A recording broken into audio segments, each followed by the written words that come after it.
कलयुग में माया के शोर के बीच ऐसी स्तुति जिस दिन सुनने मिल जाए, समझ लेना पूर्व जन्मों के पुण्य तभी से जागृत हो गए हैं। स्वयं ब्रह्मा इस दिव्य स्तुति को गाकर श्री कृष्ण के समक्ष शरणागत हुए थे।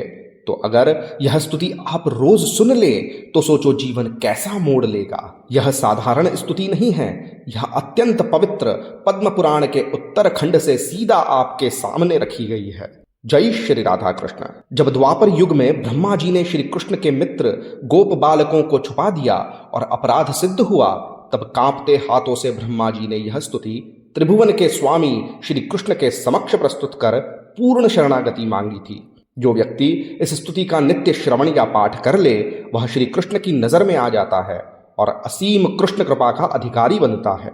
कृष्ण कृपा प्राप्ति का यह अत्यंत ही सरल मार्ग आपके सामने है। एकादशी के दिन तो इसका पाठ अत्यंत पुण्य प्रदायक है। अब निर्णय आपका, इसे चुनना या फिर माया में लौट जाना। अवश्य सुनिए और पुण्य बढ़ाएं।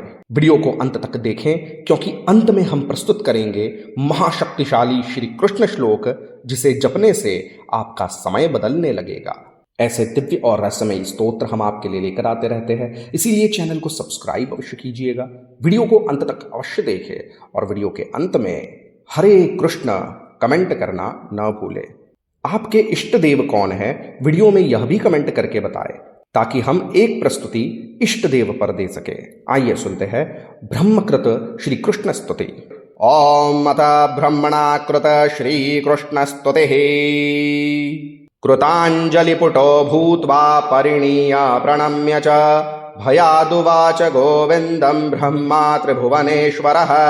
ब्रह्मोवाच नमो नमस्ते सर्वात्मौस्तत्त्वज्ञानस्वरूपिणे नित्यानन्दस्वरूपाय प्रियतात्मन्महात्मने। अणुर्बृहत्स्थूलतः रूपः सर्वगतोऽव्ययः अनादिमध्यान्तरूपस्वरूपात्मन्नमोऽस्तु ते। नित्यज्ञानबलैश्वर्यवीर्यतेजोमयस्य च महाशक्ते नमस्तुभ्यं पूर्णषाड्गुण्यमूर्तये।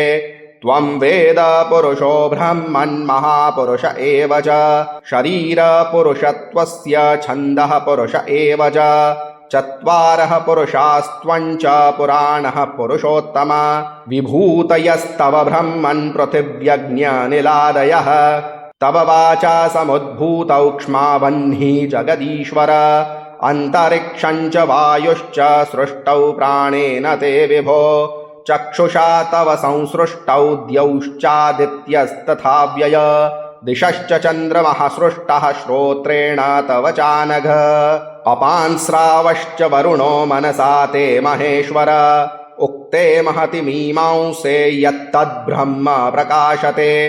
तथैव चाध्वरेष्वेतदेतदेव महाव्रते। छन्दोगे येन भस्येतद्दिव्येतद्वायुरेव तत्। आकाश एतदेवेदमोषधीष्वेवमेव च। नक्षत्रेषु च सर्वेषु ग्रहेष्वेतद्दिवाकरे। एवं भूतेष्वेवमेव ब्रह्मेत्याचक्षते श्रुतिः। तदेव परमं ब्रह्म प्रज्ञातं परितोऽमृतम्। हिरण्मयोऽव्ययो यज्ञः शुचिः शुचिषदित्यपि। वैदिकान्यभिधेयानि तथैतान्यस्य न क्वचित्। चक्षुर्मयं श्रोत्रमयं छन्दोमयमनोमयं वाङ्मयं परमात्मानं परेशं शंसति श्रुतिः। इति सर्वोपनिषदाम् अर्थस्त्वं कमलेक्षण। स्तोतुं न शक्तोऽयं त्वां तु सर्ववेदान्तपारगं। महापराधमेतत्ते वत्सापहरणं मया कृतं तत्क्षम्यतां नाथ शरणागतवत्सल। कृतांजलिपुटो भूत्वा परिणीय प्रणम्य च भयादुवाच गोविन्दं ब्रह्मा त्रिभुवनेश्वरः। ब्रह्मोवाच नमो नमस्ते सर्वात्मौस्तत्त्वज्ञानस्वरूपिणे नित्यानन्दस्वरूपाय प्रियतात्मन्महात्मने। अणुर्बृहत्स्थूलतः रूपः सर्वगतोऽव्ययः अनादिमध्यान्तरूपस्वरूपात्मन्नमोऽस्तु ते। नित्यज्ञानबलैश्वर्यवीर्यतेजोमयस्य च महाशक्ते नमस्तुभ्यं पूर्णषाड्गुण्यमूर्तये।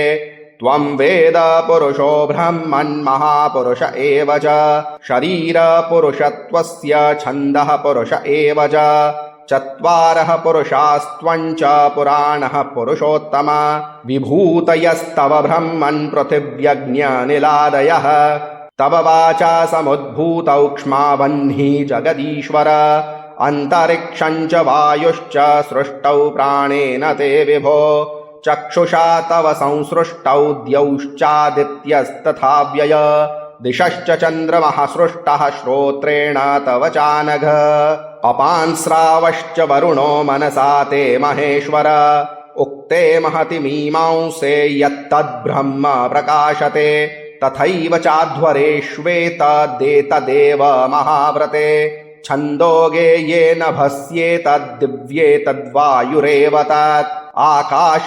एतदेवेदमोषधीष्वेवमेव च नक्षत्रेषु च सर्वेषु ग्रहेष्वेतद्दिवाकरे एवं भूतेष्वेवमेव ब्रह्मेत्याचक्षते श्रुतिः तदेव परमं ब्रह्म प्रज्ञातं परितोऽमृतम् हिरण्मयो व्ययो यज्ञः शुचिः शुचिषदित्यपि वैदिकान्यभिधेयानि तथैतान्यस्य न क्वचित् चक्षुर्मयं श्रोत्रमयं छन्दोमयमनोमयं वाङ्मयं परमात्मानं परेशं शंसति श्रुतिः इति सर्वोपनिषदाम् अर्थस्त्वं कमलेक्षण स्तोतुं न शक्तोऽयं त्वां तु सर्ववेदान्तपारगम् महापराधमेतत्ते वत्सापहरणं मया कृतं तत्क्षम्यतां नाथ शरणागतवत्सल कृताञ्जलिपुटो भूत्वा परिणीय प्रणम्य च भयादुवाच गोविन्दं ब्रह्मा त्रिभुवनेश्वरः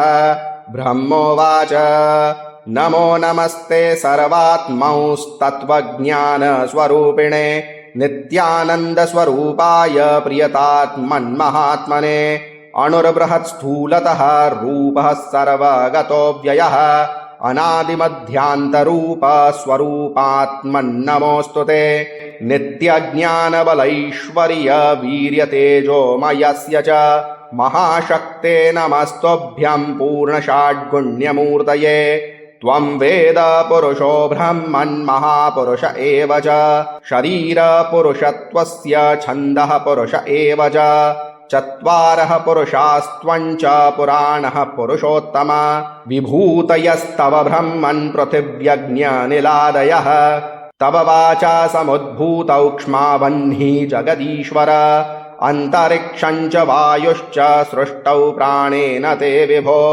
चक्षुषा तव संसृष्टौ द्यौश्चादित्यस्तथाव्यय दिशश्च चन्द्रमः सृष्टः श्रोत्रेण तव चानघ अपांस्रावश्च वरुणो मनसा ते महेश्वर उक्ते महति मीमांसे यत्तद्ब्रह्म प्रकाशते तथैव चाध्वरेष्वेतदेतदेव महाव्रते छन्दोगे येन भस्येतद्दिव्येतद्वायुरेव तत् आकाश एतदेवेदमोषधीष्वेवमेव च नक्षत्रेषु च सर्वेषु ग्रहेष्वेतद्दिवाकरे एवं भूतेष्वेवमेव ब्रह्मेत्याचक्षते श्रुतिः तदेव परमं ब्रह्म प्रज्ञातं परितोऽमृतम् हिरण्मयो व्ययो यज्ञः शुचिः शुचिषदित्यपि वैदिकान्यभिधेयानि तथैतान्यस्य न क्वचित् चक्षुर्मयं श्रोत्रमयं छन्दोमयमनोमयं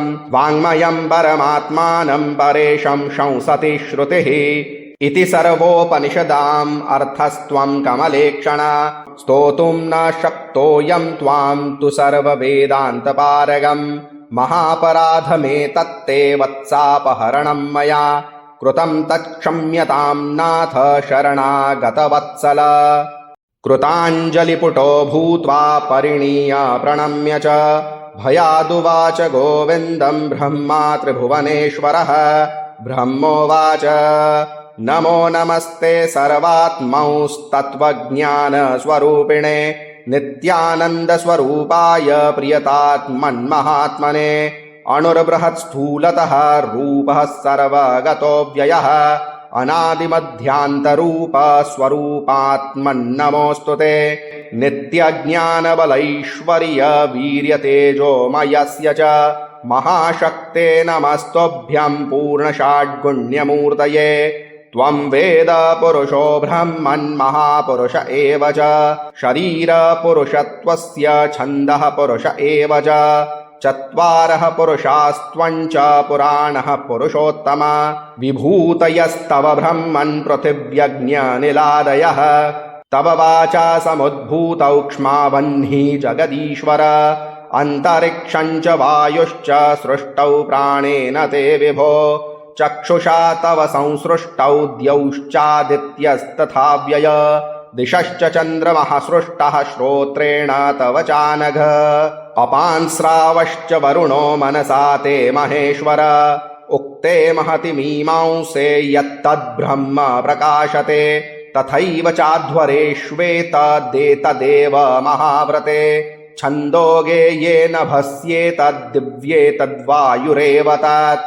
आकाश एतदेवेदमोषधीष्वेवमेव च नक्षत्रेषु च सर्वेषु ग्रहेष्वेतद्दिवाकरे एवं भूतेष्वेवमेव ब्रह्मेत्याचक्षते श्रुतिः तदेव परमं ब्रह्म प्रज्ञातं परितोऽमृतं हिरण्मयो व्ययो यज्ञः शुचिः शुचिषदित्यपि वैदिकान्यभिधेयानि तथैतान्यस्य न क्वचित् चक्षुर्मयं श्रोत्रमयं छन्दोमयमनोमयं वाङ्मयं परमात्मानं परेशं शंसति श्रुतिः इति सर्वोपनिषदाम् अर्थस्त्वं कमलेक्षण स्तोतुं न शक्तोऽयं त्वां तु सर्ववेदान्तपारगं महापराधमेतत्ते वत्सापहरणं मया कृतं तत्क्षम्यतां नाथ शरणागतवत्सल कृताञ्जलिपुटो भूत्वा परिणीय प्रणम्य च